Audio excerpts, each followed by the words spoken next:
So, I don't really think I gotta explain much about this, but you know how you build off a win, much less against your biggest rival in the division, and you move forward with the rest of your season?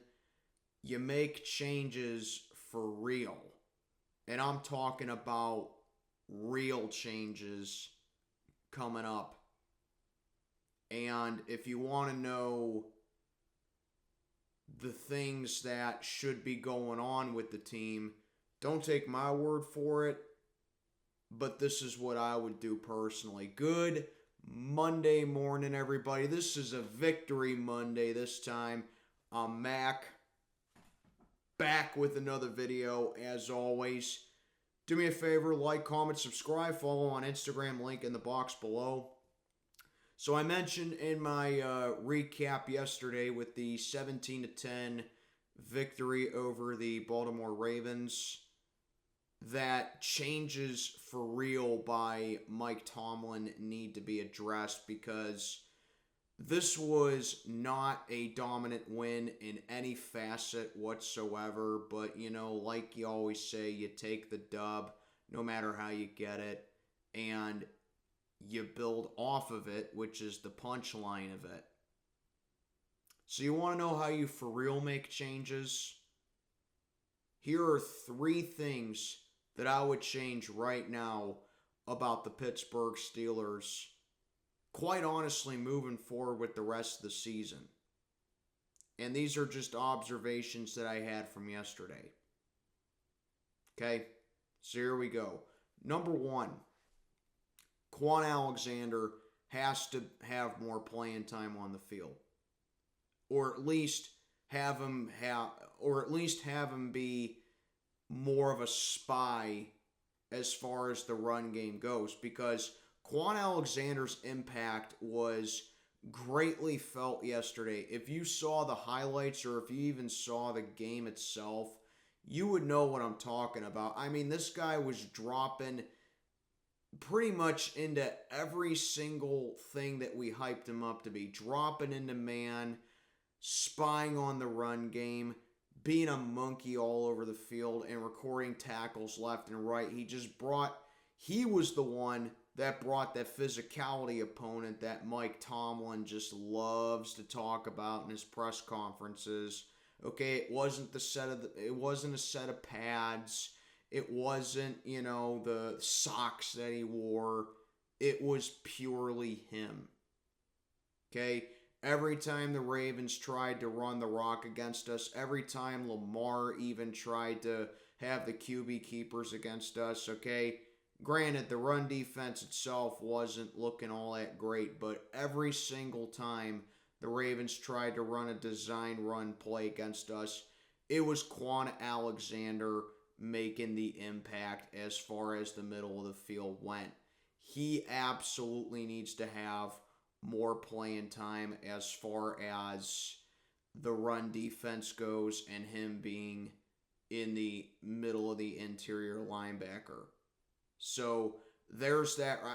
I really do think that, with him being pretty much kind of in the same role that Keanu Benton is, which we saw him yesterday as well. He was a guy I forgot to mention, but I feel like him and Keanu Benton could be a nice, solid 1-2 punch with plugging up the hole and being that physical brand up the middle right there in Cam Hayward's absence. So definitely Quan Alexander needs a bigger role. Number 2 is Jaylen Warren as far as the offense goes. I mean, what else is there to say? This is a guy who fell into our laps undrafted last year, and he's just been making play after play after play as far as the offense goes. Every single time he got the ball yesterday, he was just getting the big chunks of yards. That incredible hurdle that he had in the fourth quarter.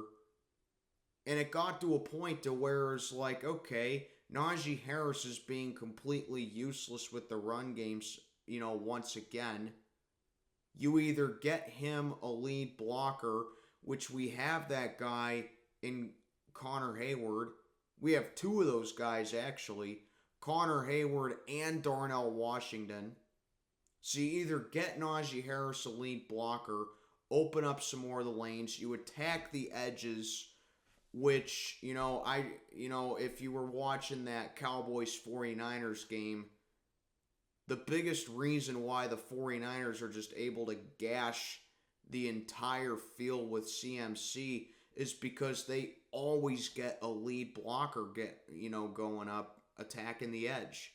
That's something that the Steelers need to do if we intend on keeping Najee Harris.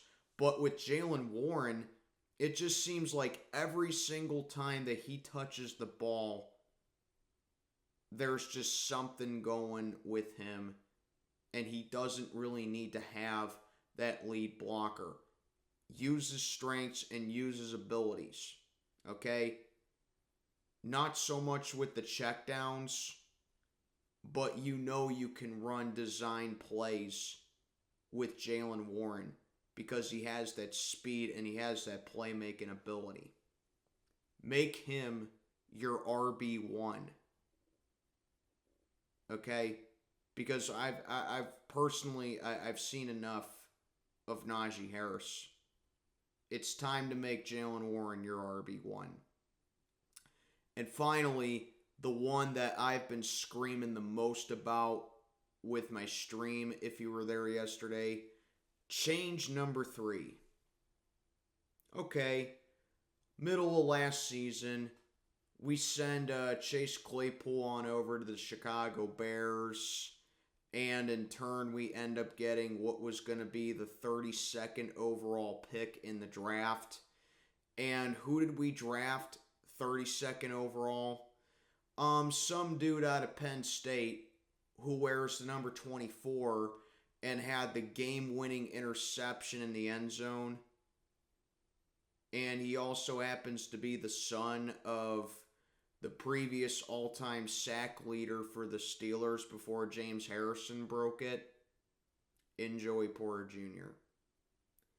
Put him in the secondary and put him at corner. You're either going to... If I had to replace him with somebody, it would absolutely be Levi Wallace at this point. I've seen enough of Levi Wallace. The guy gets cooked left and right every single time he's going up against a target. He should have allowed a touchdown against, Zay Flowers, but Zay Flowers tripped on the route, and luckily the ball got overthrown in the process. Levi Wallace is garbage. Garbage. Dog duty. Get him out of the secondary. And I understand that, you want to have... Look, I don't think Patrick Peterson has any more left in the tank either. I don't. The guy's old. His best days are far behind him. He's going to Canton, in my opinion, because when he was in his prime, he was as good of a lockdown corner as you can get. But those days are long gone for him. The reason, in my opinion, that we brought in Patrick Peterson is because if we were going to have Joey Porter Jr. be on the secondary, it's kind of like having that role model, which is in the same way that we brought Allen Robinson over here to guide and mentor the young guys that we have as far as the weaponry goes. That's kind of the same deal as far as bringing in Patrick Peterson goes. Okay? So if PZ Jr. is going to replace anybody, it's going to be, in my opinion, Levi Wallace. Because you see the production that Joey Porter Jr. brings to the table when he's playing in the secondary. He had his first career interception. He's locking down every single target that he goes up against. He has allowed the fewest yards per reception among rookie defensive backs. His coverage with the rookies on rookies has been nothing short of sensational in just his rookie season so far. And you see it also, he's the one that can bring physicality as well. Blocking and batting down passes, the deflections, the athleticism. He has the whole package as far as a corner goes. Now, granted, I would also like to see stuff like Desmond King play in the slot as well, which is what you brought him in for before the season began, I need to stress. But as far as having the complete overall player in the defensive backs in the secondary goes, you have to put in Peasy Jr. And this is the reason why I chirp harder and harder at Mike Tomlin now, because he talks about making changes. He talks about, saying that we're going to improve. Now you're coming off of a W against the Baltimore Ravens, a comeback win against them at that, a game in which the offense was once again flat on its feet until the fourth quarter, where we were finally playing with a little bit more urgency. And now you have a bye week coming up. You have to make changes for real. And I'm not talking about just looking at nice at practice or, rotating 6 or 7 guys within the defense or plug and playing someone else on the offensive line. I'm talking about real changes. Because for as stupid as it is, the Steelers are actually first place in the AFC North right now. Okay? With an alarming point differential against them. A bottom 3 offense in the league. The worst play caller in the NFL in Matt Canada. And a quarterback who I just keep saying, I keep seeing him take steps backwards with his production. So for as stupid as it is, we're first place in the division. But now it's up to our head coach to make serious changes and to continue the momentum going forward. And I better see it coming off of the bye week. The Rams are a chippy team. They're a feisty team. They're playing a lot better than what I certainly gave them credit for and what a lot of other people gave them credit for. They were in there they were in that game against Philly throughout much of the game till the Eagles pulled away in the fourth quarter and beat them. But you cannot go into LA in week 7 with pretty much the same product. You gotta make some changes, and your bye week is the perfect opportunity to do it. So aside from just stating the obvious with Matt Canada needs to go, because at this point it doesn't even need to be said. Those are changes that I want to see with the Pittsburgh Steelers moving forward with the rest of the season. And that's all I got for this video. That's my Victory Monday. Let me know what you think down in the comments below. This is Mac checking on out for the day. Have a good one, everybody.